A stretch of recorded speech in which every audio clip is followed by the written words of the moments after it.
सभी को नमस्ते। जय वाल्मीकि, जय भीम, जय मूल निवासी, जय संविधान, भारत माता की जय। तो आज की वीडियो इस आधार पे है, भाइयों और बहनों, क्यों ये आधार कुंभ मेले को लेकर के है। जो कुंभ में हुआ है उसका कारण कौन है? उसके कारण भैया सरकार है, प्रशासन है। क्योंकि अगर तो वो मांझिए सख्ताई बरतते तो इतना बड़ा हादसा नहीं होता। ये लोग कह रहे 30 मरे, 30 मरे, 30 नहीं मरे, वहाँ बहुत ज़्यादा मर गए। और मैं अपने श्रद्धालु भाइयों से भी कहना चाहता हूँ जो कि हर यात्रा का लुत्फ उठाते हैं, मज़ा लेते हैं।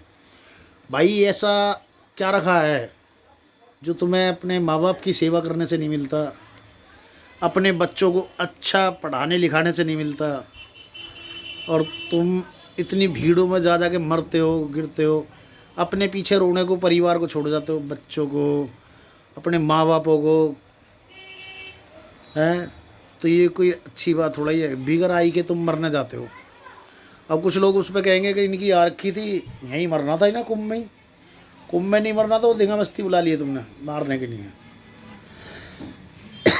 तो भाई मैं सभी से कहना चाहूँगा, यात्राओं पे ज़्यादा ध्यान ना दे करके छत्तीस बरादरी से ही कहना चाहूँगा। क्योंकि विदेशी लोग पढ़ते हैं, पढ़ते लिखते हैं, अपने काम से काम रखते हैं। वो कतई ऐसा नहीं करते, वो टूर मारते हैं कैसा कि हमें इंडिया घूमना है, चले आए। वो इंडिया घूम के फिर अपने विदेश चले जाते हैं। वो भगवानों के चक्कर में नहीं घूमते। वो इंडिया गेट देखना, लाल किला देखना, ये देखना, वो देखना, जो चीज़ें बनी हुई हैं, ठीक है। और अगर तो हमारा आदमी विदेश जाता है तो वो क्या ढूंढता है? मैं भगवान, कोई भगवान यहाँ प्रसिद्ध हो तो उससे मिल के चलूँ। तो इन चीज़ों को छोड़ो। अगर तो इंसान चाहे तो एक पत्थर को कहीं से भी उठा के और एक दूसरी जगह रख के उसे भगवान बना देंगे दिन की रात में।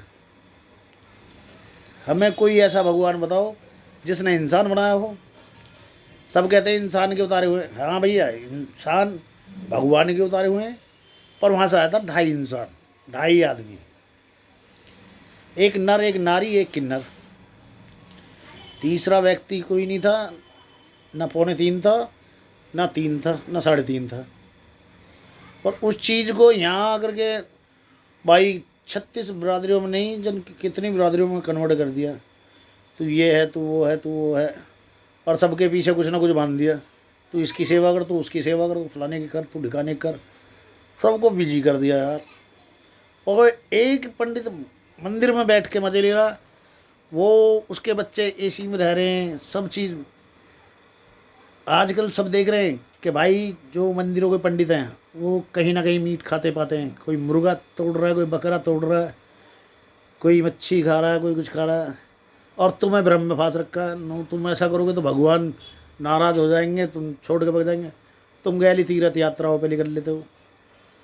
तो इन चीज़ों पे तुम भी यार, तुम्हें दिमाग दिया है, गोबर नहीं है पब्लिक के माइंड में, उस चीज़ से क्यों नहीं सोचते?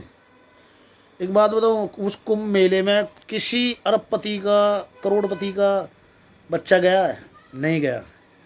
वहाँ सब जितने भी गए ना, सब गरीब तबके के लोग हैं, जैसे किसान, मजदूर, वही लोगों की भीड़ है वहाँ, जो कि 20-20, 25-25 किलोमीटर पैदल चल रहे हैं। अरे भाई, इतनी मेहनत तुम वहाँ करने जा रहे हो, इतनी तो तुम अपने घर पे भी कर सकते हो। अपने माँ बाप की सेवा करो। अरे कोई बड़ा बूढ़ा किसी का और का, उसकी सेवा कर लो। वो तुम्हें दिन में ज़्यादा भी नहीं तो 100 बार, जितनी बार मिलने जाओगे इतनी बार ये आशीर्वाद देगा कि जीता रहा भैया, बना रहा है। वहाँ तुम्हें कौन कुछ कह रहा है? कोई नहीं। वहाँ मौत हो आती है।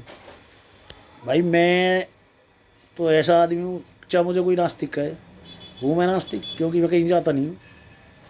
पहले खूब गया जब ज्ञान नहीं था, दिमाग नहीं था, अल्लड़ बुद्धि थे, कहीं चले जाते थे कि हरिद्वार ले, वहाँ भी काफ़ी भीड़ देगी,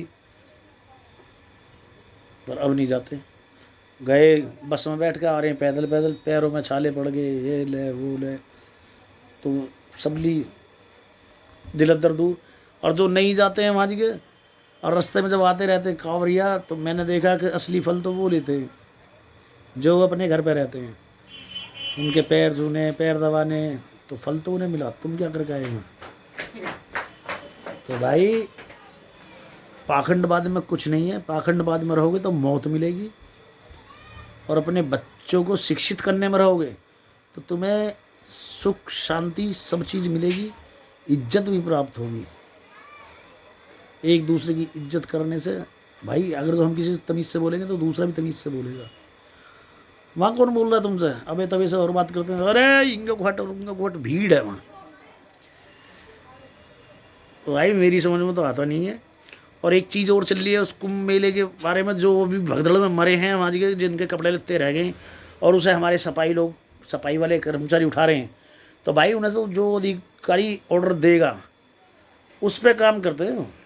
अब मैं अगर तो सुपरवाइज़र हमारा कह रहा है, इंस्पेक्टर हमारा कह रहा है कि भाई जगह को साफ कर दो, तो हम तो वो चीज़ करेंगे। तो हमारे लोगों पर टिप्पणी ना उठाएं। और मैं मोदी जी से एक बात पूछनी चाहता हूँ, जो पिछले कुंभ में आपने हमारे समाज के लोगों के पैर धो के दिखाए थे, वो लोग 6 साल से नहीं दिखाई दिए, और अब की बार कुंभ में भी नहीं दिखाई दे रहे। तो आप एक बार उन्हें ज़रा दर्शाएं कि हाँ भाई इनके पैर धोए थे हमने, और ये हैं यहाँ सफाई कर रहे हैं। तो उस चीज़ को भी दिखाते हैं पब्लिक को कि भाई ये काम कर रहे हैं, उनकी नौकरी तुमने परमानेंट कर दी है। क्योंकि वैसे तो पूरे हिंदुस्तान में छोड़ी नहीं आपने, सभी जगह ठेकेदारी ठोक रखी है। अभी धर्मस्थल पे भी जन कितना अरबों रुपया आएगा, सब सरकार की जेब में जाएगा। भाई देखो, जो आता है दिमाग में वो कहता हूँ, क्योंकि दिखाई दे रहा है सब पैसे का खेल है।